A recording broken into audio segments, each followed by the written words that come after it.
जय श्री राधे भक्तों। तो प्रारंभ करते हैं श्री ब्रह्म वैवर्त पुराण की कथा और अध्याय है 12वां।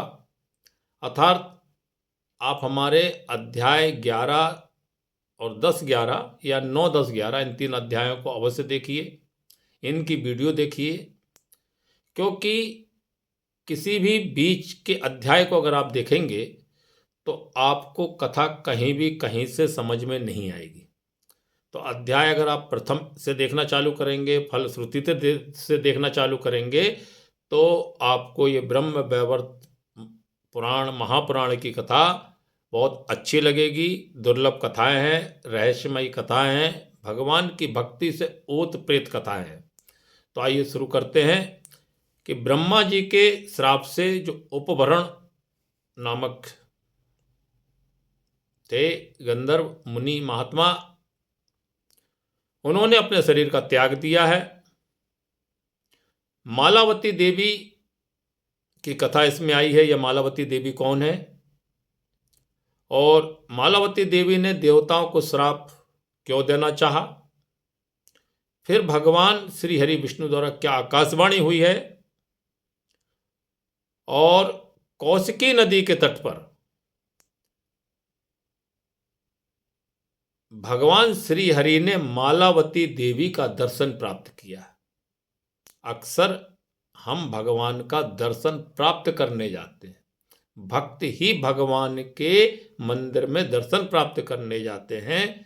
भगवान भक्तों के घर दर्शन भक्तों का प्राप्त करने नहीं आते हैं, और अगर भगवान भक्तों के घर दर्शन प्राप्त करने आते हैं तो ऐसी कथाएं अपवाद है।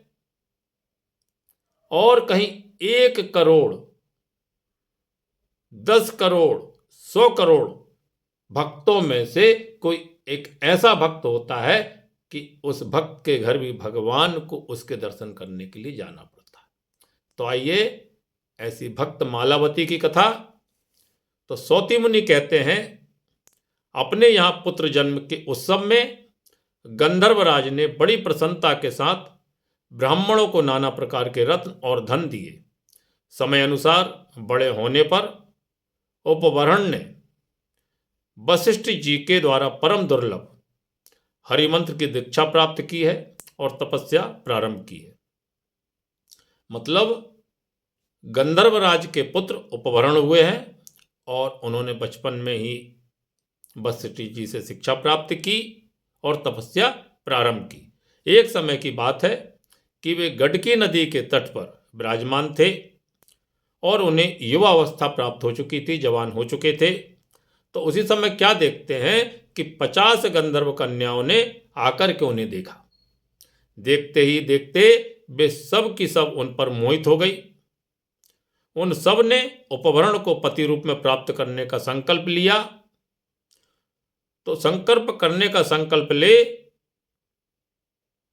उपवरण मुनि योग शक्ति से अपने प्राणों को त्याग दिया और चित्ररथ गंधर्व के घर में जन्म लेकर पिता की आज्ञा के साथ उनके साथ विवाह कर लिया। उपवरण ने दीर्घकाल तक उन सबके साथ विहार किया। मतलब इन 50 कन्याओं के साथ विवाह करने के लिए उन्होंने अपने पुराने शरीर का त्याग किया है, नया शरीर ग्रहण किया है और चिरकाल तक उनके साथ राज का उपभोग किया है। एक दिन वे ब्रह्मा जी के स्थान पर गए और वहां श्री हरि का यशोगान करने लगे। और क्या वहीं पर देखते हैं कि एक रंभा उर्वशी इनको देख करके उनका मन विचलित हो गया और उनका मन स्खलित हो गया। इससे उन्हें बड़ी हंसी का पात्र बनना पड़ा। ब्रह्मा जी ने उन्हें श्राप दिया, गंधर्व तुम इस शरीर को त्याग दो और शूद्र योनि को प्राप्त हो जाओ। फिर समय अनुसार तुम्हें वैष्णवों का सत्संग प्राप्त होगा और तुम पुनः मेरे पुत्र के रूप में प्रतिष्ठित हो जाओगे। विपत्ति का सामना किए बिना पुरुषों की महत्ता प्रकट नहीं होती। संसार में सभी को बारी बारी से सुख और दुख प्राप्त होते हैं। ऐसा कहकर ब्रह्मा जी पुष्कर से अपने धाम को चले गए हैं। उपवरण गंधर्व ने तत्काल उस शरीर को इसी प्रकार त्याग दिया।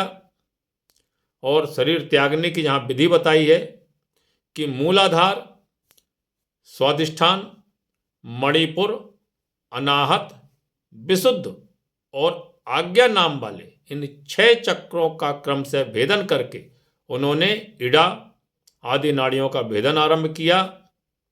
इड़ा, सुषुम्ना, मेघा, पिंगला, प्राणहारिणी, सर्वज्ञान प्रदा, मन संयमनी, विशुद्धा, निरुद्धा, वायु संचारिणी, तेज सुस्करी, बाल पुष्टिकरी, बुद्धि संचारिणी, ज्ञान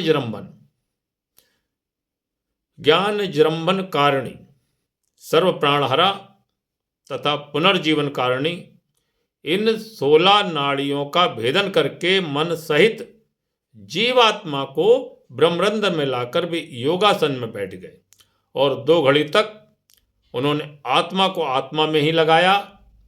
तत्पश्चात वे जाति स्मर यानी कि पुनर्जन्म की बातों को याद रखने वाले योगीराज उपवरण ब्रह्मभाव को प्राप्त हो गए।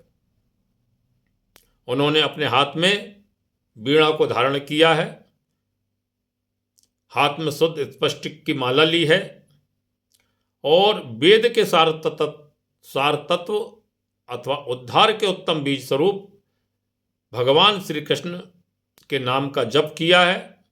उन्होंने कुश की चटाई पर पूर्व की ओर सिर करके लेटे हैं, पश्चिम की ओर उनके पैर हैं और इस प्रकार लेटे जैसे मानो कोई पुरुष सो रहा है। उनके पिता गंधर्वराज ने उन्हें इस प्रकार देह त्याग करते देख स्वयं भी अपनी पत्नी के साथ मन ही मन श्री कृष्ण का स्मरण करते हुए योग धारणा द्वारा प्राण त्याग दिए और परब्रह्म परमात्मा को प्राप्त कर लिया। उस समय उपवरण के सभी भाई बंधु और पत्नियां बारंबार विलाप करने लगे, जोर जोर से रोने लगे। भगवान श्री हरि की माया से मोहित होने के कारण वे सब के सब शोक से पीड़ित हो गए और उनके पास गए। उपवरण की 50 पत्नियों में जो उनकी परम प्रेसी श्रेष्ठ पटरानी थी वह सती साध्वी मालावती थी। वह अपने प्रियतम को छाती से लगाकर अत्यंत उच्च स्वर से विलाप करते हुए रोने लगी और तरह तरह का करुण क्रंदन करने लगी और विलाप करते हुए मालावती बोली, हे भगवान, हे वासुदेव, ब्रह्मा जी का यह कथन है कि मुझ सती साध्वी कुलीन नारियों के लिए उसके पति के सिवा दूसरा कोई विशिष्ट बांधव नहीं दिखाई देता।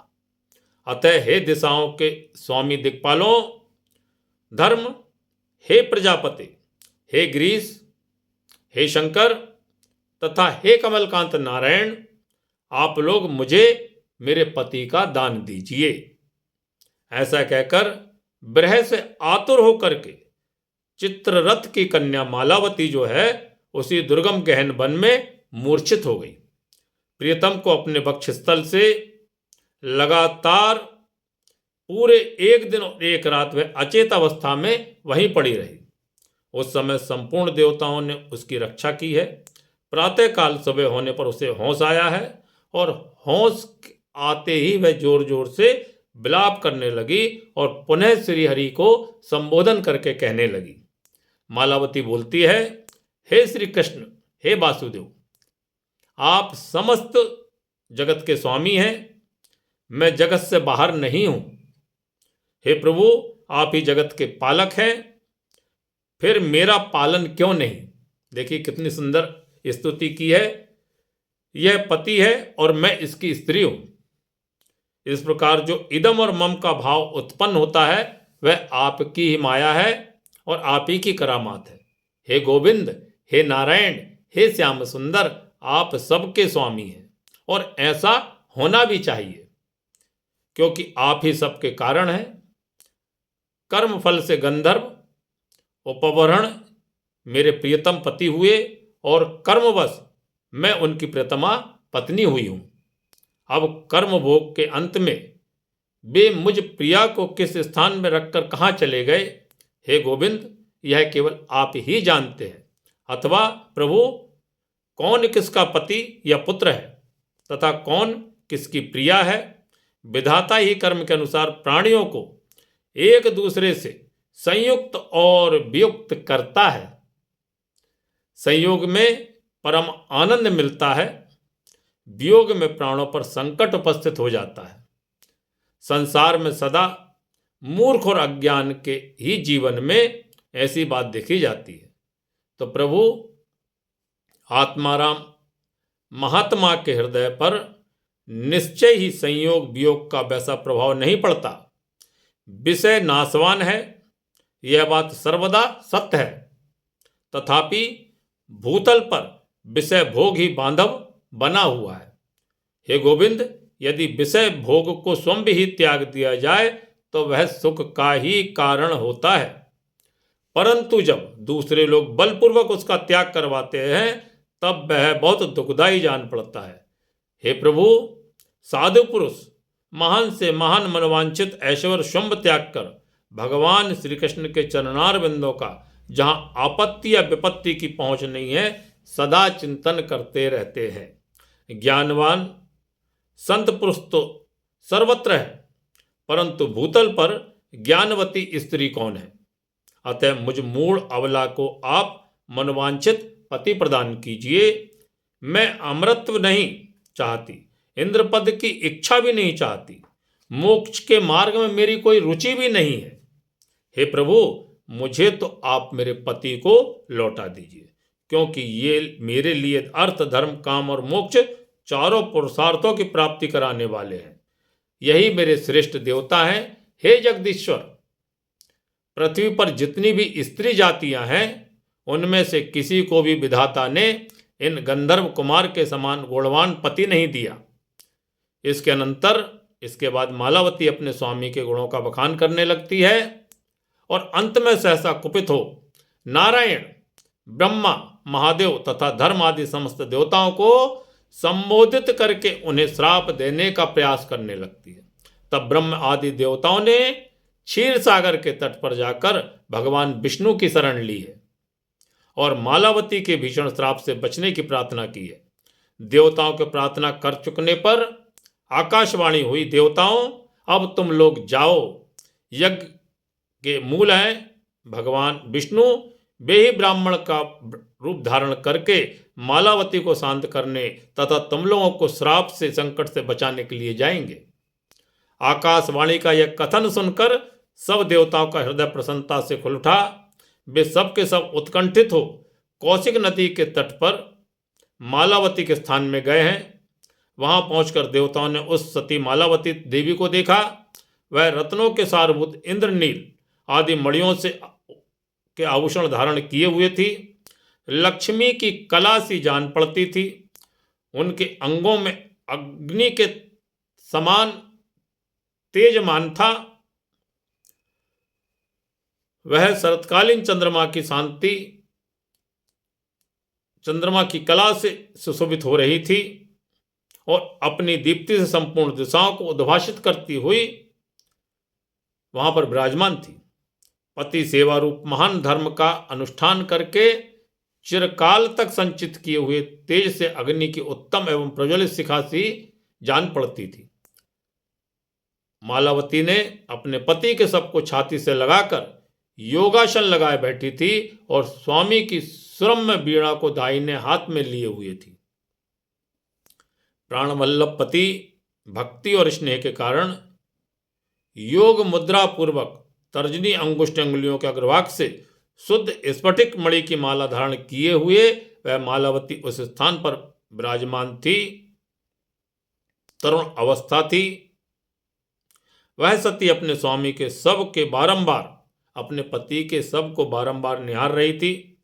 इस रूप में मालावती को देखकर उन सब देवताओं को बड़ा विस्मय हुआ। वे सभी धर्मात्मा और धर्म भीरु थे, अतः वे क्षण भर वहां रुके और अपने को छिपकर खड़े होकर के, छुपा करके मालावती का दर्शन करते रहे।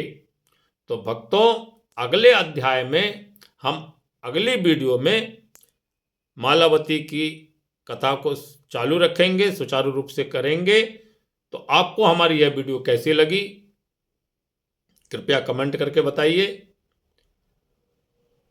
और हमें किन विषयों पर वीडियो बनानी चाहिए, किस पुराण पर वीडियो बनानी चाहिए, किस पुराण की कथा आपको अच्छी लगती है, कृपया हमें यह भी बताइए।